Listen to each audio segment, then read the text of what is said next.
1987년 가을, 김민호는 32살의 늦깎이 신랑감이었습니다. 주변 사람들은 이제야 정신 차렸구나 하며 반가워했지만 정작 민호에게는 운명처럼 다가온 만남이었습니다.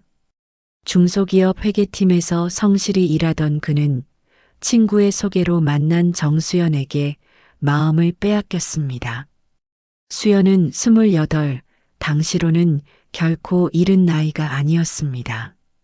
하지만 그녀의 따뜻한 미소와 맑은 눈빛에는 나이를 잊게 만드는 특별함이 있었습니다. 근처 은행에서 창구 업무를 보던 수연은 언제나 단정하고 차분했으며 고객들에게는 한결같이 친절했습니다. 민호는 처음 그녀를 본 순간부터 이 사람과 함께 늙어가고 싶다는 생각을 했습니다. 두 사람의 연애는 소박했지만 진실했습니다. 주말이면 한강변을 걸으며 소소한 일상을 나누었고 민호는 수연이 좋아하는 호두과자를 사주려고 멀리까지 찾아다녔습니다. 수연은 민호가 어려서부터 좋아했던 된장찌개 맛을 기억해 두었다가 나중에 결혼하면 매일 끓여주겠다며 수줍게 약속했습니다. 그런 작은 약속들이 두 사람에게는 온 세상보다 소중했습니다. 민호의 부모님은 아들의 늦은 결혼을 반기면서도 며느리감을 꼼꼼히 살폈습니다.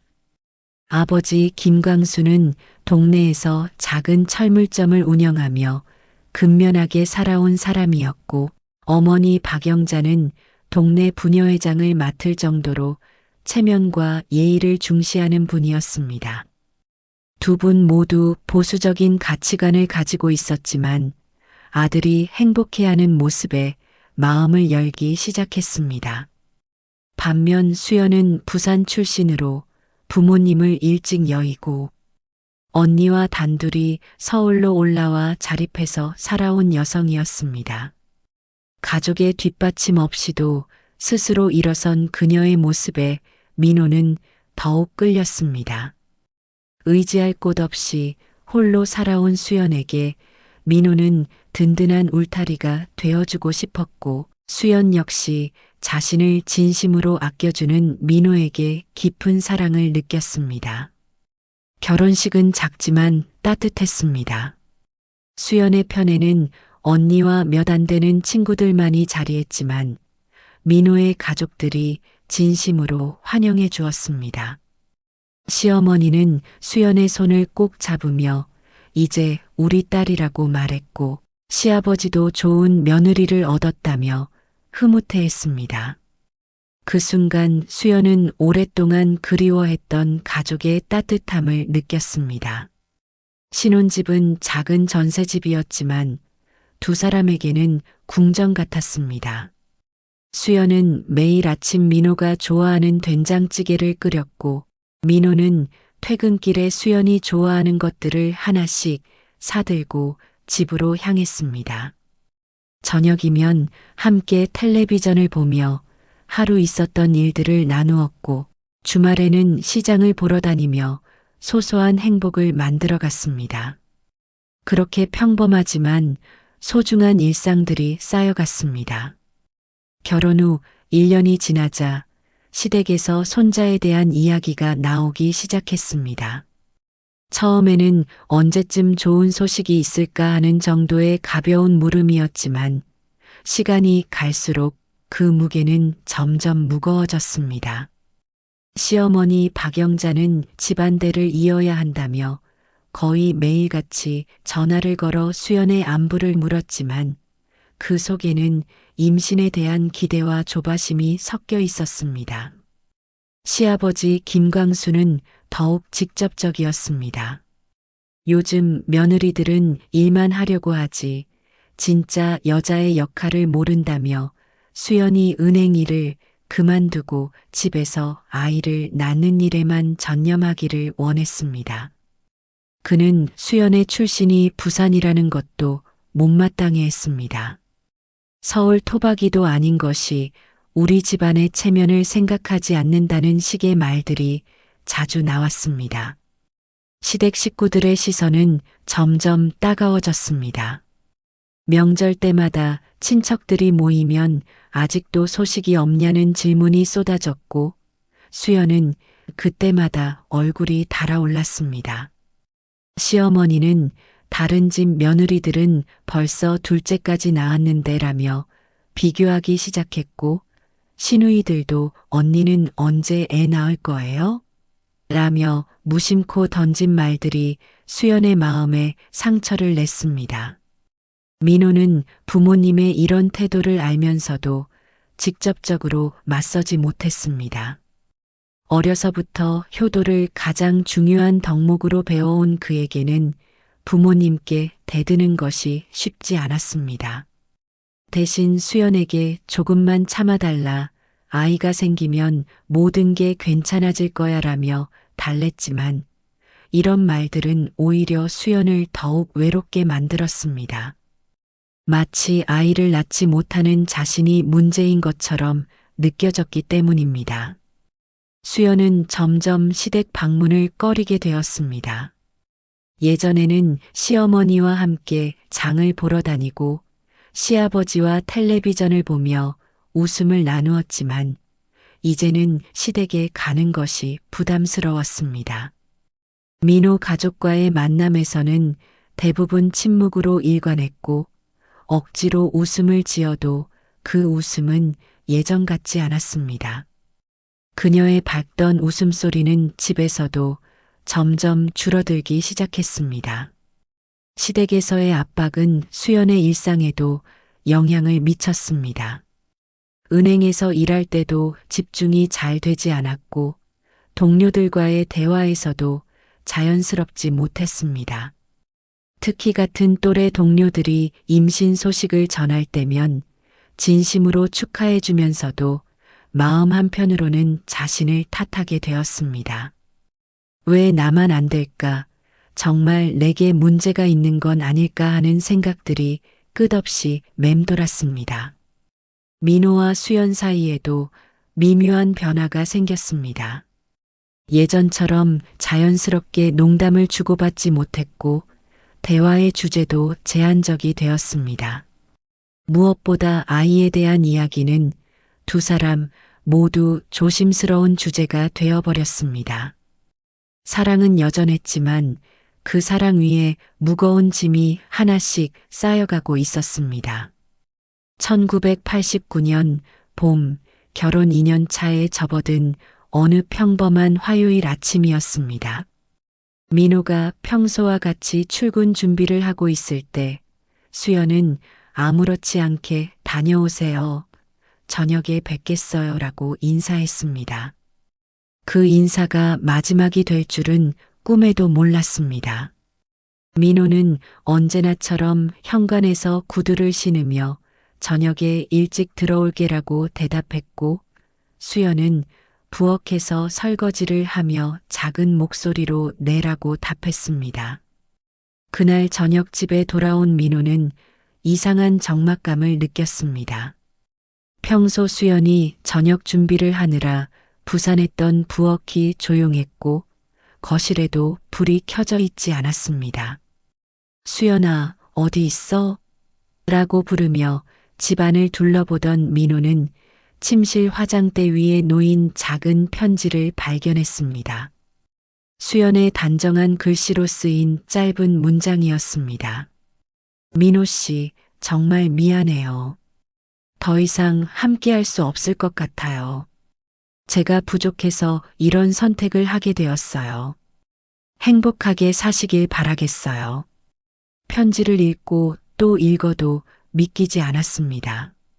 민호는 수연의 옷장을 열어보았지만 그녀의 옷가지들은 대부분 사라져 있었습니다. 화장품도 자주 읽던 책들도 모두 없어졌습니다. 하지만 민호가 결혼 기념일에 선물해준 목걸이와 반지는 화장대 위에 가지런히 놓여 있었습니다. 마치 돌려주려는 듯이 정성스럽게 정리되어 있었습니다. 민호는 즉시 수연의 직장에 전화했습니다. 하지만 은행 동료는 수연 씨가 며칠 전에 개인 사정으로 사직서를 내셨어요 라고 말했습니다. 그제야 민호는 수연이 계획적으로 떠날 준비를 했다는 것을 깨달았습니다. 부산에 있는 수연의 언니에게도 연락해 보았지만 언니 역시 수연의 행방을 모른다고 했습니다. 얼마 전에 전화가 와서 잘 지낸다고만 했는데 어디에 있는지는 말하지 않았어요 라는 대답뿐이었습니다. 민호는 미친 사람처럼 수연을 찾아다녔습니다. 두 사람이 자주 가던 한강공원, 처음 만났던 카페, 함께 영화를 보던 극장까지 모든 곳을 뒤졌지만 수연의 흔적은 어디에도 없었습니다. 백방으로 수소문했지만 마치 이 세상에서 증발해버린 것처럼 어떤 단서도 찾을 수 없었습니다. 수연은 완전히 자신의 흔적을 지우고 사라져버린 것 같았습니다. 시댁의 반응은 민호를 더욱 당황스럽게 만들었습니다. 시어머니는 원래 믿을 수 없는 여자라고 생각했어요. 부모도 없고 뒷배경도 확실하지 않은 여자가 결국 본색을 드러낸 거예요 라며 오히려 다행이라는 듯이 말했습니다. 시아버지도 이럴 줄 알았다. 처음부터 우리 집안과는 맞지 않았어라며 냉정한 반응을 보였습니다. 그들의 이런 태도는 민호를 더욱 혼란스럽게 만들었습니다. 무엇보다 민호를 괴롭힌 것은 이유를 알 수 없다는 것이었습니다. 물론 시댁에서의 압박이 있었지만 그것만으로 이렇게 흔적도 없이 사라질 정도는 아니라고 생각했습니다. 특별한 다툼도 없었고 전날 밤까지도 평소와 다름없이 함께 텔레비전을 보며 이야기를 나누었는데 도대체 무엇이 수연으로 하여금 이런 극단적인 선택을 하게 만들었을까요? 그 의문은 민호를 잠들지 못하게 했습니다. 밤마다 민호는 수연과 함께했던 순간들을 떠올렸습니다. 혹시 자신이 놓친 신호가 있었을까? 수연이 도움을 요청했는데 알아차리지 못했을까 하는 자책감이 밀려왔습니다. 그러나 아무리 생각해도 답은 나오지 않았습니다. 수연은 그저 바람처럼 그의 삶에서 사라져버렸고 남겨진 것은 끝없는 의문과 깊은 상실감뿐이었습니다. 수연이 떠난 후 민호는 한동안 넋이 나간 사람처럼 지냈습니다. 아침에 눈을 뜨면 여전히 수연이 부엌에서 아침을 준비하고 있을 것 같았고 퇴근길에는 습관적으로 수연이 좋아하던 호두과자를 사려다가 혼자라는 사실을 뒤늦게 깨달았습니다. 회사에서도 실수가 잦아졌습니다. 계산서를 잘못 작성하거나 중요한 회의 시간을 놓치는 일이 반복되었습니다. 동료들은 걱정스러운 눈으로 그를 바라봤지만 민호는 괜찮다고 억지로 웃어 보였습니다. 집에 혼자 있는 시간이 가장 견디기 어려웠습니다. 수연이 사용하던 컵이 그대로 찬장에 있었고 그녀가 즐겨 입던 앞치마가 부엌 한 구석에 걸려 있었습니다. 민호는 차마 그것들을 치울 수 없었습니다. 마치 그것들을 치우면 수연과의 추억까지 지워질 것 같았기 때문입니다. 저녁을 혼자 먹을 때면 건너편 빈자리가 유난히 커 보였고 텔레비전을 보면서도 자꾸 옆을 돌아보게 되었습니다. 친구들은 젊으니까 다시 시작하라며 소개팅을 주선하려 했습니다. 좋은 사람 많아, 수연이보다 더 예쁘고 착한 여자도 얼마든지 있어라며 위로했지만 민호는 모든 만남을 정중히 거절했습니다. 다른 여자를 만난다는 것 자체가 수연을 배신하는 일처럼 느껴졌습니다. 그는 여전히 수연이 언젠가는 돌아올 것이라는 희망을 포기하지 못하고 있었습니다. 1년이 지나고 2년이 지나도 민호의 마음은 변하지 않았습니다. 그는 집 전화번호도 주소도 바꾸지 않았습니다. 혹시라도 수연이 연락을 취하려 할 때를 대비해서였습니다. 전화벨이 울릴 때마다 가슴이 뛰었고 우편함에 편지가 와 있으면 수연의 글씨가 아닐까 하는 기대를 품었습니다. 하지만 그런 기적은 일어나지 않았습니다. 시간만 무정하게 흘러갔을 뿐입니다. 시댁에서는 재혼을 강력히 권했습니다. 특히 시어머니 박영자는 아직 젊으니까 좋은 사람 만나서 다시 시작해야 한다며 거의 매주 맞선을 주선하려 했습니다. 집안대를 생각해서라도 새 며느리를 들여야 한다는 말을 반복했지만 민호는 완강히 거부했습니다.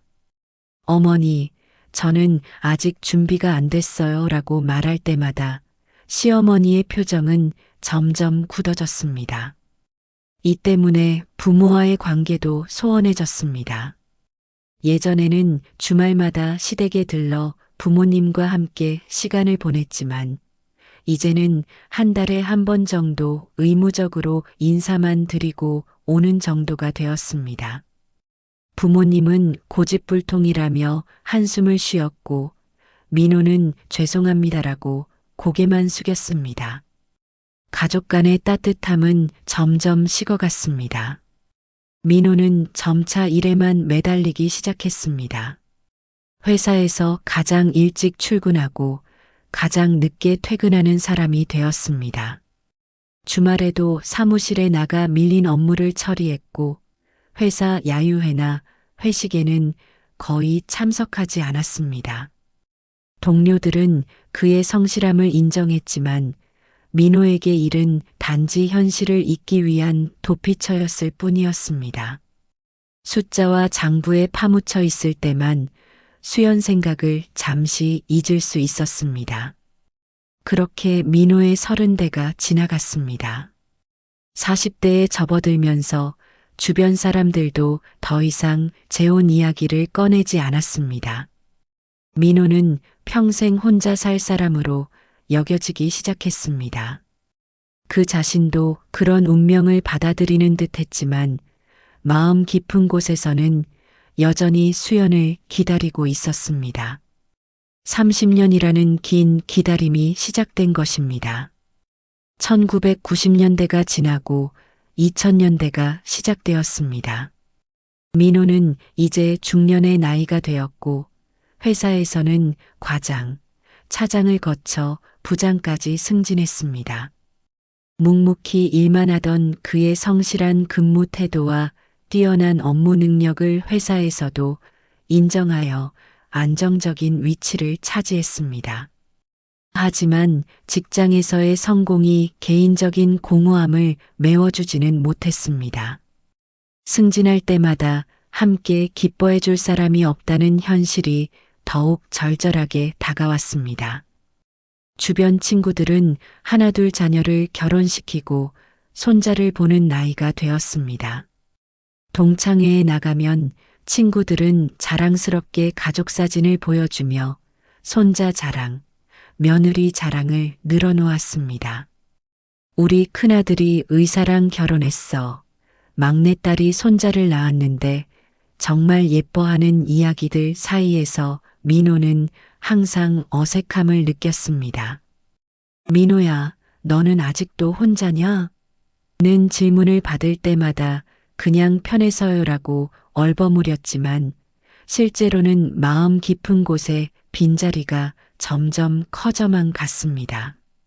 나이가 들수록 외로움은 더욱 깊어졌습니다. 젊을 때는 혼자서도 괜찮다고 생각했지만 40대 중반을 넘어서자 진짜 외로움이 무엇인지 알게 되었습니다.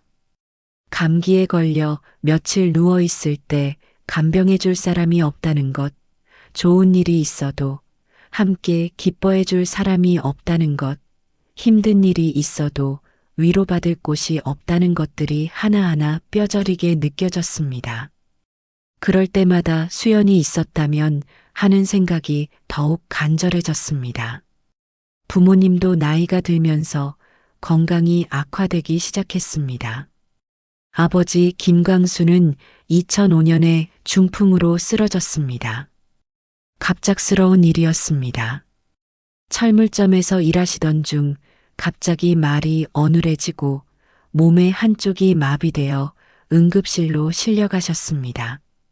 민호는 그날부터 병원과 집을 오가며 아버지를 간병했습니다. 혼자서 모든 것을 감당하기에는 너무 버거웠지만 달리 도움을 청할 곳이 없었습니다. 어머니 박영자도 당뇨병과 고혈압으로 고생하셨습니다. 남편의 간병으로 지친 몸에 각종 성인병까지 겹치면서 건강이 급격히 나빠졌습니다. 민호는 이때야 부모님이 왜 그렇게 대를 잇는 것을 중요하게 생각했는지 이해하게 되었습니다. 자신들의 노년을 지켜줄 가족이 절실히 필요했던 것입니다. 혼자서 두 분을 모시기에는 한계가 있었고 그럴 때마다 수연이 있었다면 하는 생각이 절로 났습니다. 2008년 겨울 아버지가 돌아가셨습니다. 중풍으로 3년을 투병하시다가 결국 눈을 감으셨습니다. 장례식장에서 혼자 서서 조문객들을 맞이하는 민호의 모습은 누가 봐도 쓸쓸해 보였습니다. 아들이 장가도 못 가고 손자 얼굴도 못 보여드렸는데라며 자책하는 민호에게 조문객들은 이제라도 좋은 사람 만나서 가정을 이뤄라고 조언했습니다. 하지만 이미 50 중반을 넘긴 민호에게는 새로운 시작이 쉽지 않았습니다. 2012년 봄에는 어머니도 세상을 떠나셨습니다.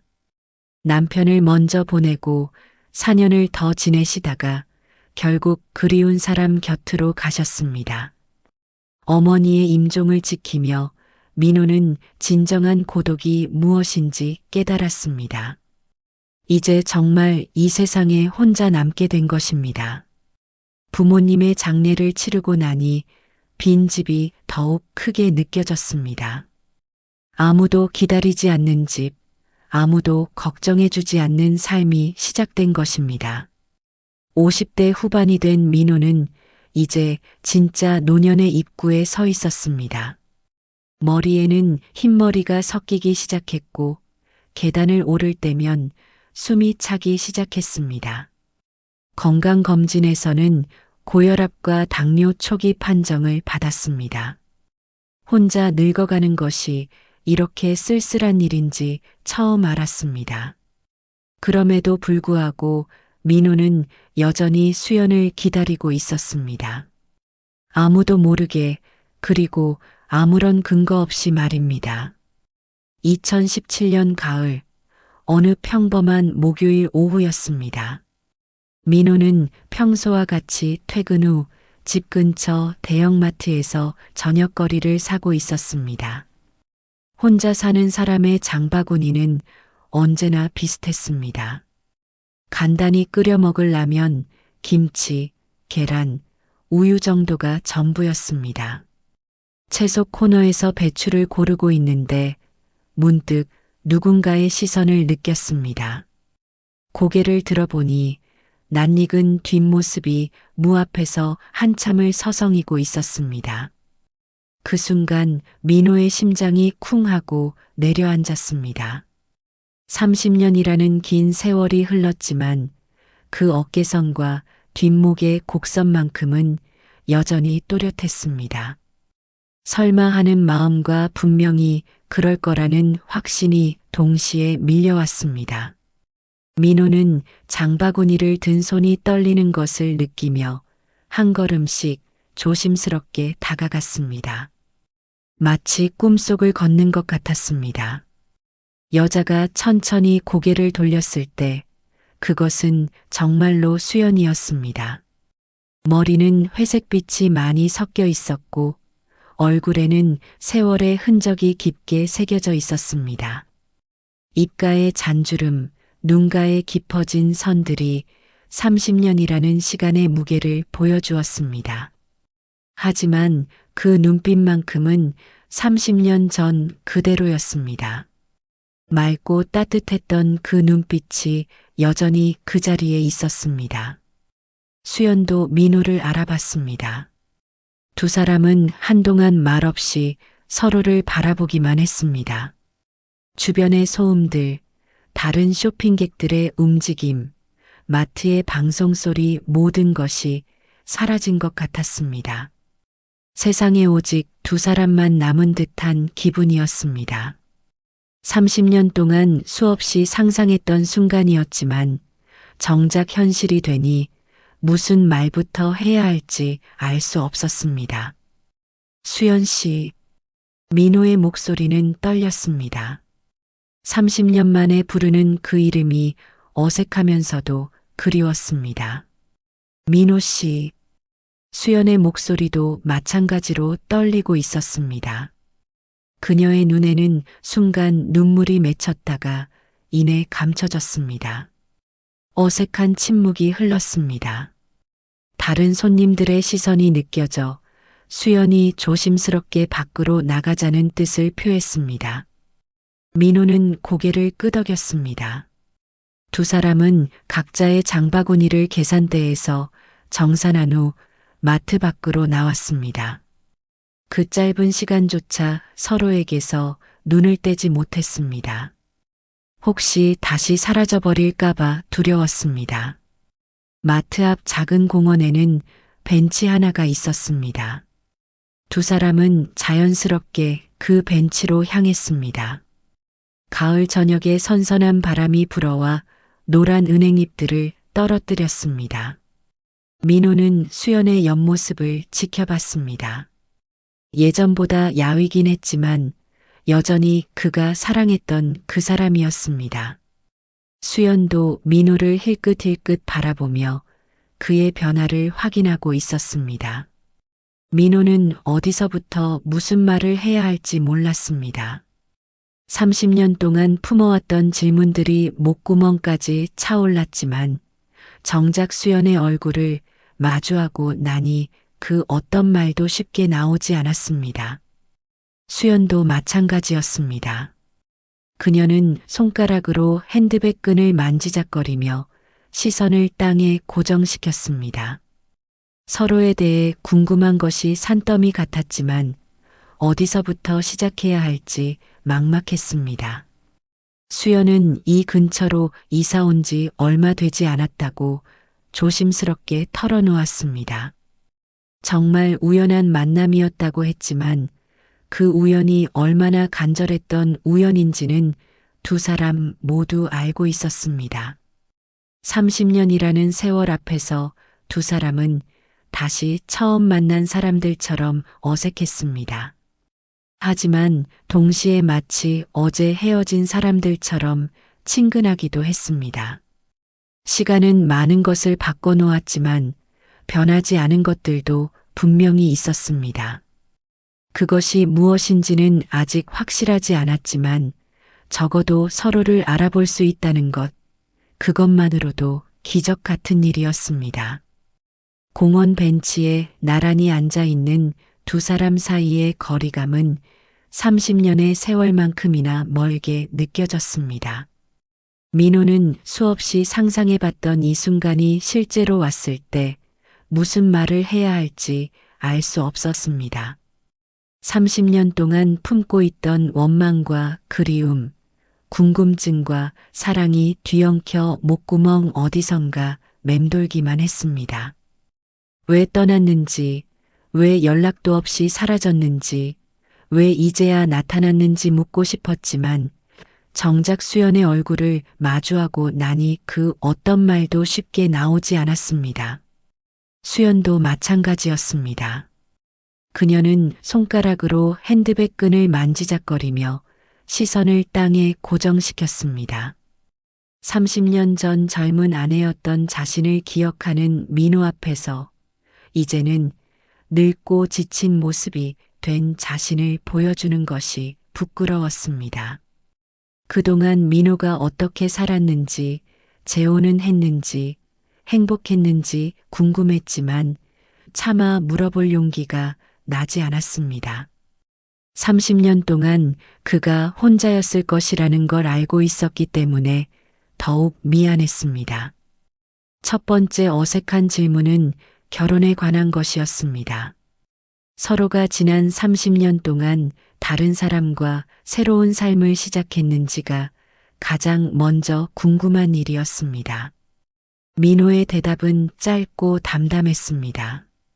그는 재혼하지 않았다고 말했습니다. 수연도 마찬가지였습니다. 두 사람 모두 30년이라는 긴 세월을 혼자 견뎌왔다는 사실을 확인하는 순간 마음 한편으로는 안도감이, 다른 한편으로는 더 깊은 죄책감이 밀려왔습니다. 다시 침묵이 흘렀습니다. 두 사람은 서로에 대해 궁금한 것이 산더미 같았지만 어디서부터 시작해야 할지 몰랐습니다. 30년이라는 세월은 하루아침에 이야기할 수 있는 것이 아니었습니다. 공원에는 가을 바람이 불어와 노란 은행잎들이 발밑으로 떨어졌습니다. 나무 사이로 저물어가는 햇살이 비스듬히 비쳤고 저 멀리서는 아이들의 웃음소리가 들려왔습니다. 평범한 일상의 소리들이었지만 두 사람에게는 모든 것이 비현실적으로 느껴졌습니다. 민호는 수연의 손을 보았습니다. 예전에는 부드럽고 하했던 손이 이제는 세월의 흔적으로 거칠어져 있었습니다. 손등에는 기미가 생겼고 손가락은 예전보다 마른 것 같았습니다. 그 손이 30년 동안 어떤 일들을 해왔는지, 어떤 고생을 겪었는지 궁금했습니다. 수연도 민호의 옆모습을 지켜봤습니다. 관자놀이에 깊게 파인 주름, 희끗희끗 섞인 머리카락, 예전보다 구부정해진 어깨선이 30년이라는 시간이 남긴 흔적들을 보여주었습니다. 두 사람은 서로 많이 늙었다는 것을 확인했습니다. 젊음은 지나갔고 이제는 노년의 문턱에 서 있었습니다. 하지만 그럼에도 불구하고 서로를 알아볼 수 있다는 것, 그리고 여전히 마음 깊은 곳에서 무언가가 떨리고 있다는 것이 신기했습니다. 30년 전의 사랑이 완전히 사라진 것은 아니었습니다. 시간이 지나면서 형태는 바뀌었지만 그 본질은 여전히 남아 있었습니다. 해가 완전히 지기 전에 민호가 조심스럽게 제안했습니다. 근처 조용한 카페에서 차 한잔하면서 이야기하자고 했습니다. 수연은 잠깐 망설이다가 고개를 끄덕였습니다. 아직 집으로 돌아가고 싶지 않았습니다. 30년 만에 만난 이 순간이 꿈처럼 사라져버릴까봐 두려웠습니다. 두 사람은 천천히 자리에서 일어났습니다. 벤치에 떨어진 은행잎들이 바람에 날려갔습니다. 카페로 가는 길은 조용했습니다. 나란히 걸으면서도 서로 말을 건네지 않았습니다. 각자 복잡한 마음을 정리하느라 바빴습니다. 민호는 30년 동안 상상해왔던 재회가 이렇게 조용하고 차분할 줄은 몰랐습니다. 드라마처럼 눈물을 흘리며 포옹하거나 격정적으로 따지고 묻는 일은 없었습니다. 그저 두 명의 늙은 사람이 조심스럽게 서로를 확인하고 있을 뿐이었습니다. 하지만 그것만으로도 충분히 벅찼습니다. 수연이 살아있다는 것, 건강해 보인다는 것, 그리고 자신 앞에 서 있다는 것만으로도 기적 같았습니다. 근처 조용한 카페에서 마주 앉은 두 사람은 여전히 어색했습니다. 민호는 수연이 좋아하던 캐모마일 차를 기억해서 주문했고 수연은 그 작은 배려에 가슴이 뭉클했습니다. 30년이 지났는데도 자신의 취향을 기억하고 있다는 것이 놀라웠습니다. 따뜻한 차 한 잔이 두 사람 사이의 긴장을 조금 풀어주는 것 같았습니다. 민호는 더 이상 참을 수 없었습니다. 30년간 품고 있던 궁금증을 꺼내지 않으면 안 될 것 같았습니다. 그는 조심스럽게 입을 열어 자신이 얼마나 혼란스러웠는지, 수연을 찾기 위해 얼마나 노력했는지를 털어놓았습니다. 정말 이유를 모르겠다고, 둘 사이에 무슨 문제가 있었는지, 자신이 뭘 잘못했는지 알고 싶다고 했습니다. 그의 목소리에는 30년 동안 쌓인 절절함이 배어 있었습니다. 수연은 오랫동안 침묵했습니다. 손에 든 찻잔이 달달 떨렸고 30년 동안 마음 깊이 묻어두었던 기억들이 하나씩 떠올랐습니다. 그리고는 깊은 한숨을 쉬며 천천히 이야기를 시작했습니다. 그날의 일을 말하는 것이 얼마나 어려운지 그녀의 떨리는 목소리가 보여주었습니다. 시어머니가 수연을 불러냈던 그날의 이야기가 시작되었습니다. 혼자 나오라고 했던 그 약속, 그리고 그곳에서 들었던 충격적인 이야기들이 하나씩 드러났습니다. 시어머니는 민호가 다른 여자를 만나고 있다고 했습니다. 회사 후배와 사귀고 있으며 곧 이혼을 요구할 거라고 말했습니다. 수연은 처음에는 전혀 믿지 않았다고 했습니다. 자신이 알고 있는 민호는 그런 사람이 아니었기 때문입니다. 하지만 시어머니는 증거라며 사진을 꺼내 보여주었습니다. 민호가 젊은 여자와 함께 있는 사진이었습니다. 둘이 친밀하게 대화하고 있는 모습, 함께 웃고 있는 모습들이 여러 장 있었습니다. 사실 그것은 민호 회사 후배의 결혼식 사진이었고, 민호는 단지 신부 들러리들과 인사를 나누고 있었을 뿐이었습니다. 하지만 의도적으로 편집된 사진들은 마치 민호가 다른 여자와 바람을 피우고 있는 것처럼 보였습니다. 더 충격적인 것은 그 다음 이야기였습니다. 시어머니와 시아버지는 수연이 계속 아이를 갖지 못하는 것은 수연에게 문제가 있기 때문이라고 단정했습니다. 그리고 그런 며느리 때문에 아들의 인생이 망가지고 있다고 했습니다. 집안의 대를 이을 수 없게 만드는 것은 며느리로서 가장 큰 죄라고 몰아세웠습니다. 수연은 그 말들을 들으며 자신이 정말로 민호에게 짐이 되는 존재라는 생각이 들었다고 했습니다. 하지만 진짜 충격은 협박에 가까운 마지막 말이었습니다. 시댁에서는 수연이 자진해서 떠나지 않으면 민호의 직장 생활에도 악영향을 끼치겠다고 했습니다. 시아버지의 사업상 인맥을 통해 민호의 회사에 압력을 넣어 그를 해고시키겠다는 것이었습니다. 1980년대 말 당시에는 그런 일이 실제로 가능했습니다.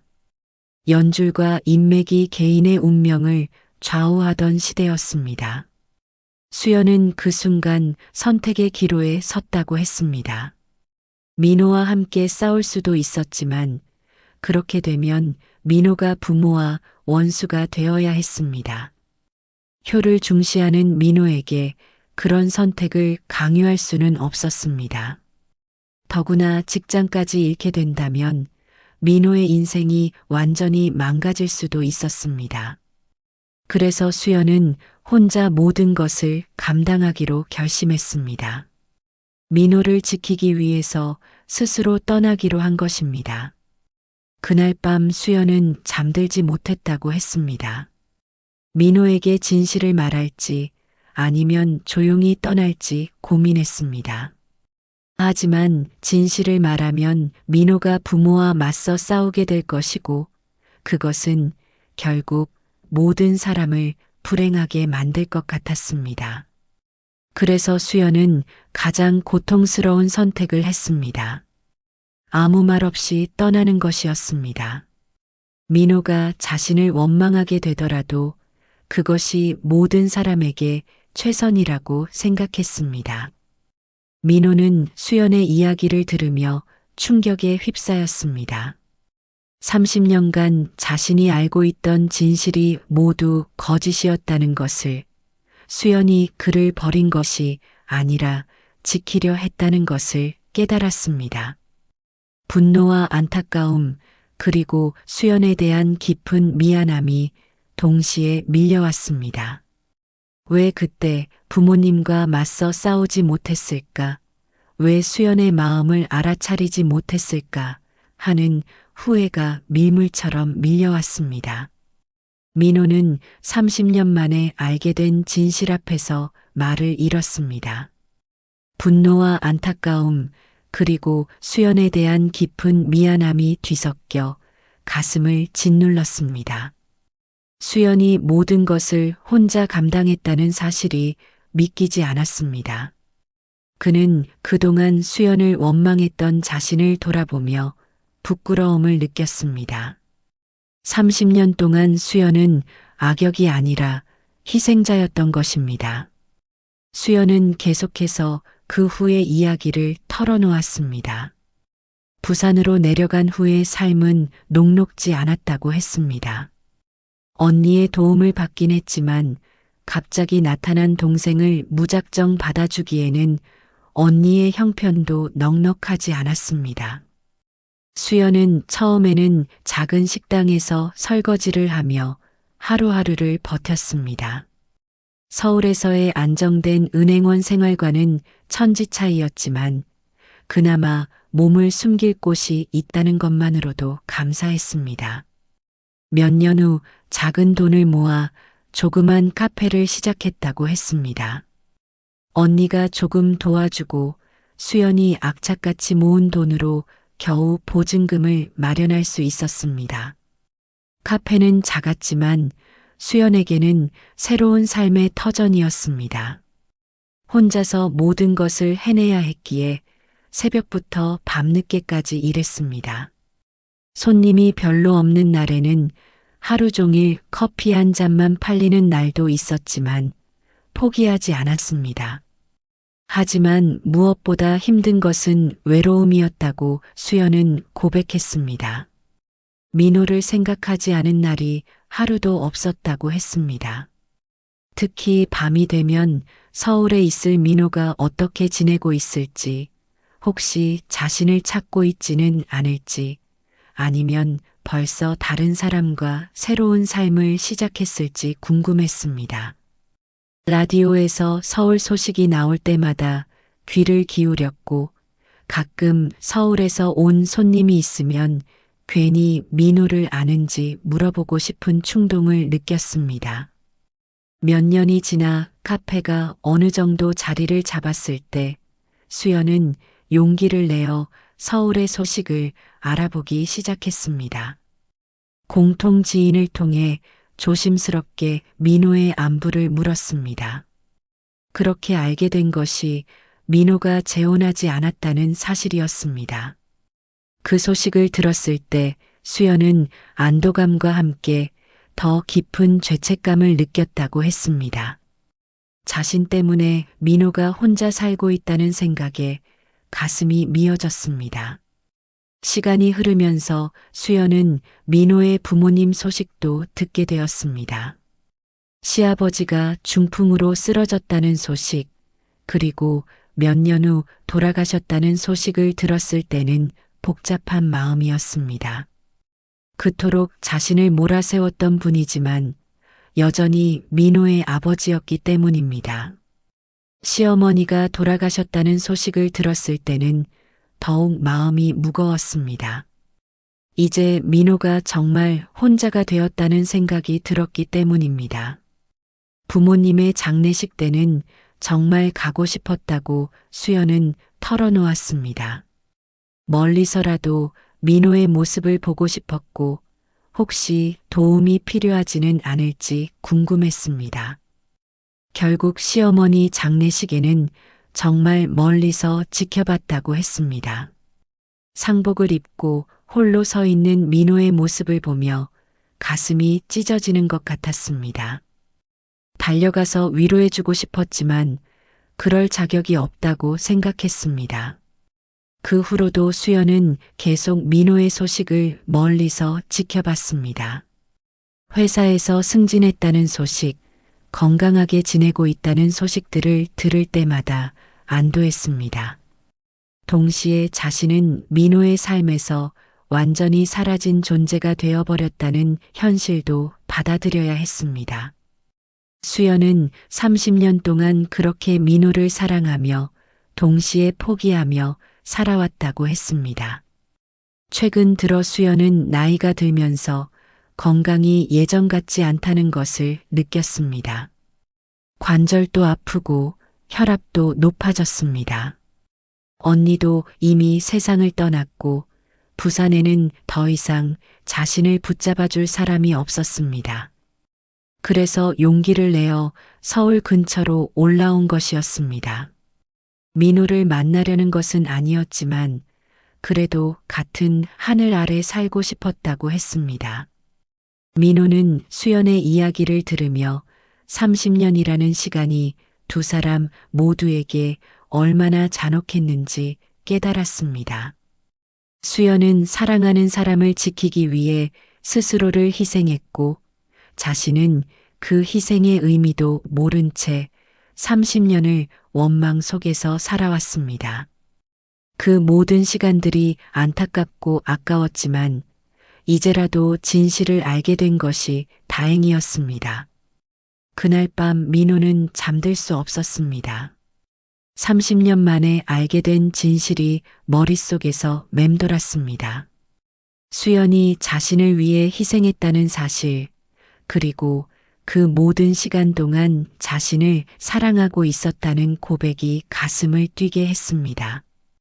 동시에 그동안 수연을 원망했던 자신에 대한 자책감도 밀려왔습니다. 하지만 무엇보다 수연이 살아있고 건강하고 그리고 자신 앞에 있다는 사실이 기적 같았습니다. 다음 날부터 두 사람은 조심스럽게 만나기 시작했습니다. 30년의 공백은 하루아침에 메워질 수 있는 것이 아니었습니다. 처음에는 일주일에 한 번, 그 다음에는 며칠에 한 번씩 만났습니다. 주로 조용한 카페에서 차를 마시며 그동안의 이야기를 나누었습니다. 서로의 변화를 받아들이는 시간이 필요했습니다. 30년 전의 젊은 부부가 아니라 이제는 60대의 노인이 된 두 사람이었기 때문입니다. 민호는 수연에게 자신의 지난 30년을 이야기해 주었습니다.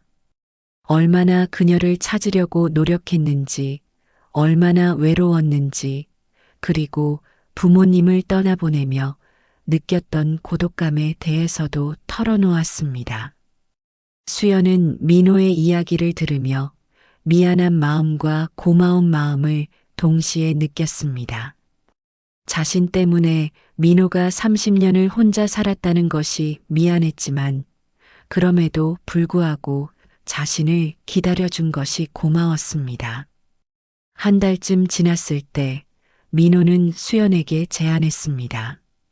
다시 함께 살아보자고 했습니다. 30년 전처럼 급하게 시작하는 것이 아니라 천천히 서로에게 다시 익숙해져 가면서 말입니다. 수연은 오랫동안 망설였습니다. 이제 나이도 많고 건강도 예전 같지 않은 자신이 민호에게 부담이 될까봐 걱정되었습니다.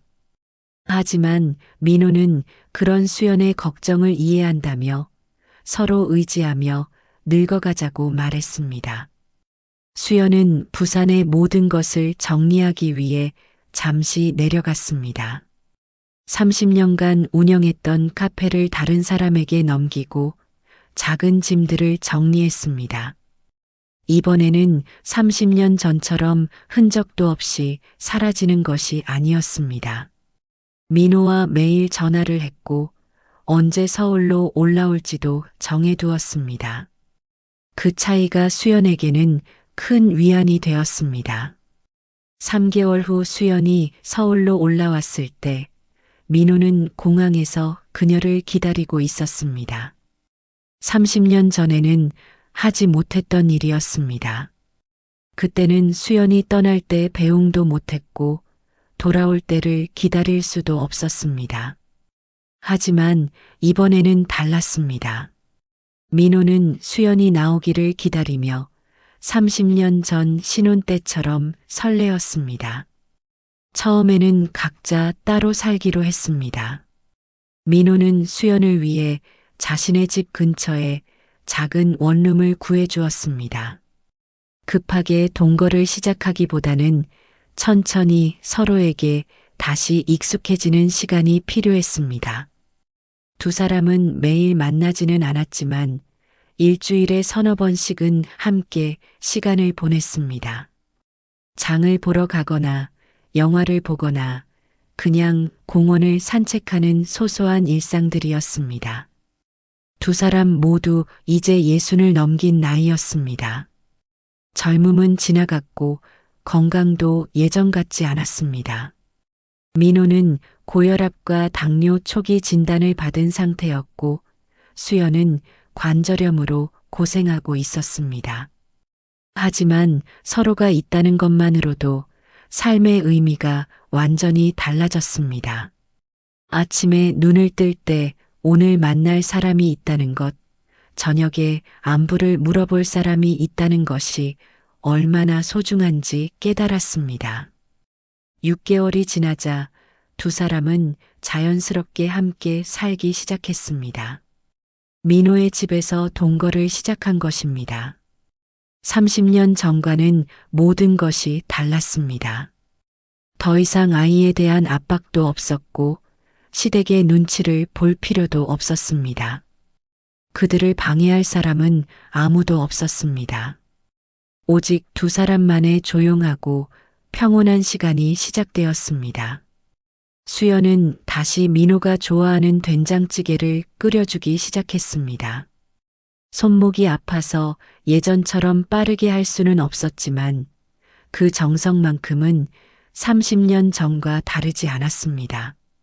민호도 퇴근길에 수연이 좋아하는 것들을 사오는 습관을 되찾았습니다.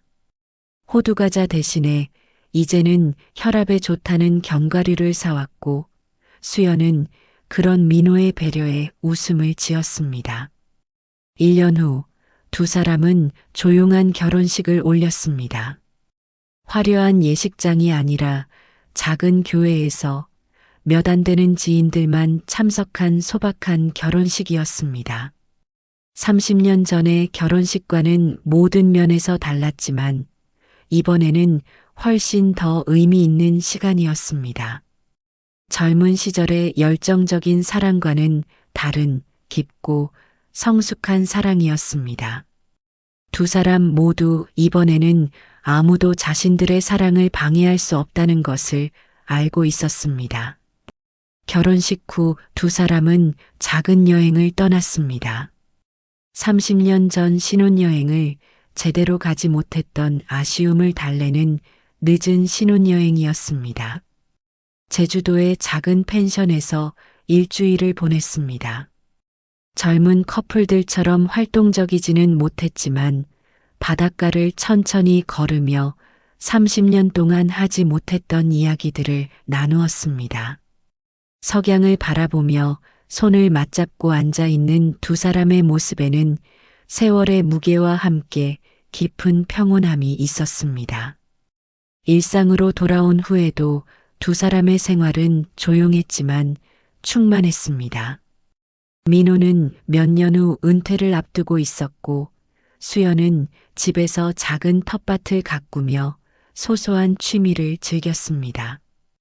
건강이 허락하는 범위에서 함께 등산을 하기도 하고 문화센터에서 함께 요가를 배우기도 했습니다. 젊은 시절에는 해보지 못했던 일들을 하나씩 경험해가는 재미가 있었습니다. 때로는 30년이라는 시간이 아깝다는 생각이 들기도 했습니다. 만약 그때 함께 싸웠다면, 만약 진실을 알았다면 어땠을까 하는 아쉬움이 없는 것은 아니었습니다. 하지만 두 사람 모두 과거에 매달리지 않기로 했습니다. 이미 지나간 시간을 되돌릴 수는 없었고 중요한 것은 지금부터의 시간이었습니다. 건강검진을 받을 때마다 두 사람은 현실을 확인했습니다. 남은 시간이 그리 많지 않을 수도 있다는 것을 알고 있었습니다. 하지만 그것이 오히려 현재를 더욱 소중하게 만들었습니다. 매일매일이 선물 같았고 함께 보내는 모든 순간이 기적 같았습니다. 30년을 기다린 만큼 이제는 하루하루를 허투루 보내지 않았습니다. 주변 사람들은 두 사람의 늦은 결합을 축복해 주었습니다. 민호의 동료들은 이제야 진짜 행복해 보인다며 기뻐했고 수연의 부산 친구들도 오래 기다린 만큼 더 소중하겠다며 응원해 주었습니다. 나이가 들어서 찾은 사랑이라고 해서 덜 아름답지 않다는 것을, 오히려 더 깊고 진실하다는 것을 모든 사람이 알 수 있었습니다. 어느 날 저녁 두 사람은 집 앞 작은 공원에서 산책을 하고 있었습니다. 30년 전 처음 만났던 때처럼 손을 맞잡고 천천히 걸었습니다. 머리는 희끗희끗해졌고 걸음도 예전 같지 않았지만 마음만큼은 여전히 젊었습니다. 민호는 수연의 손을 꼭 잡으며 생각했습니다. 30년이라는 긴 우회로를 돌아왔지만 결국 제자리로 돌아왔다고. 아니, 제자리가 아니라 더 좋은 곳에 도착했다고. 수연도 비슷한 생각을 하고 있었습니다. 젊은 시절의 사랑은 열정적이었지만 미숙했습니다. 하지만 이제의 사랑은 깊고 성숙했습니다. 서로의 상처를 이해하고 서로의 부족함을 받아들일 수 있는 사랑이었습니다. 30년의 시간이 두 사람을 더 나은 사람으로 만들어 주었고 더 나은 사랑을 할 수 있게 해주었습니다. 두 사람은 이제 진짜 마지막 인생을 함께 시작했습니다. 30년의 긴 우회로를 돌아 다시 만난 사랑이었지만 그 때문에 더욱 소중하고 깊은 사랑이 되었습니다. 남은 시간이 얼마나 될지는 아무도 모르지만 이번에는 놓치지 않을 것입니다. 이번에는 끝까지 함께 할 것입니다. 30년의 침묵이 끝나고 진짜 대화가 시작되었습니다.